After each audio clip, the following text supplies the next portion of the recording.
That's awesome. Let's talk about basketball just a little bit, because in addition to some incredibly loving members of your family, as I read your book, I just got the sense that basketball was also a tool in terms of helping you achieve all that you could become. And in your case, it was a very literal tool, but at some level, it was also kind of a metaphor in terms of some of the experiences you had in basketball that taught you lessons that then applied to life that made a big difference for you. Let's go to that moment where you end up going to Vanderbilt. Great choice in school, by the way, because it brought you to Nashville. And here you are at Vanderbilt. You're a freshman, and you talk about the moment where, you know, you're kind of living the college life, you're enjoying things, but you realize that if you're going to be successful, it's going to take a change of rhythm. It's going to take a level of work and intentionality. Talk about those moments where you began to sense that you needed to make a change to achieve all you wanted to achieve on the basketball court. Well, it's interesting that you bring that up, because it was a pivotal moment when I realized I'm not very good. Huh. And this is after I was the number 9 small forward in the entire country my senior year in high school. It's after I've received some accolades. Everyone on our campus knew us. I had billboards around the city. I was expected to be good. I was not very good. In that particular moment, I was not very good.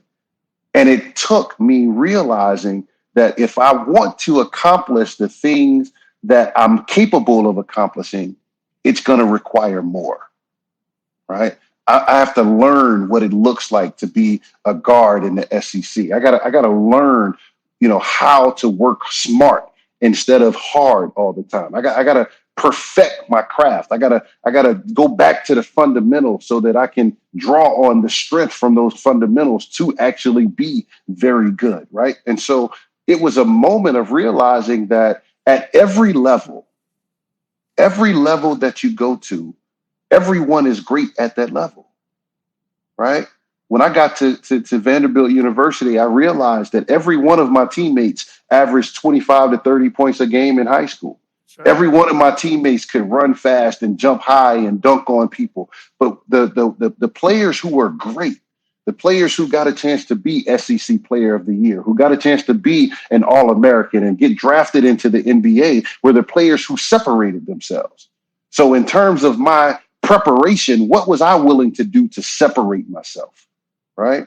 And one of the things that was important to me at that time was minimizing my off-the-court distractions so that I can maximize my on-the-court potential, right?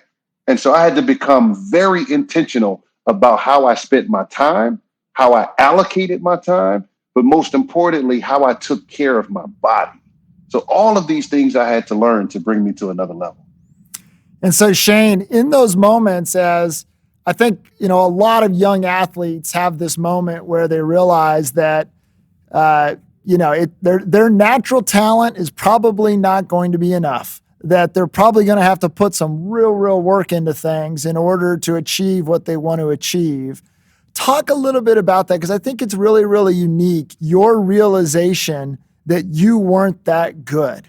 How is it that someone who is an athlete, who wants to be the best, how is it that they can humble themselves in that way? Teach us how you did that. Well, I think it's important to consider not just how you feel about yourself, but most importantly, what is the response of others, right? Are others validating how you feel about you? And what I realized as a freshman at Vanderbilt University was that I was only playing when we were either up by 20 or down by 20. Okay. That I wasn't being trusted in the moments of the game that mattered, right? The coach wasn't calling plays for me.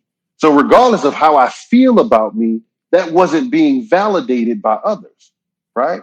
So that was a moment of reflection to stop and say, you know what? Maybe I'm not as good as I think I am. maybe there's another level of work that I need to put in. Maybe there's more film I need to watch. Man, what is it? And I started spending time with coaches and dissecting film and really truly understanding my baseline. Where am I really? Not how I feel about me, but where am I really? And once I was able to see where I was, now it was like, okay, what do I do to get better? Now I'm all in. Right now, I'm willing to put in the extra time. I'm willing to forsake what I believe is the right thing to do for what my coaches believe is the right thing to do. I became more coachable in that moment. And it's in that place that I was able to see exponential growth, where I finished my freshman year as making the all freshman team. I finished my freshman year averaging double figures. I finished my freshman year having multiple games where I had 25 points in a game, right? So I was able to overcome that, but only because I humbled myself to understand there's a difference between how you feel about you and how others experience you. And when those two things come together, then you have something special.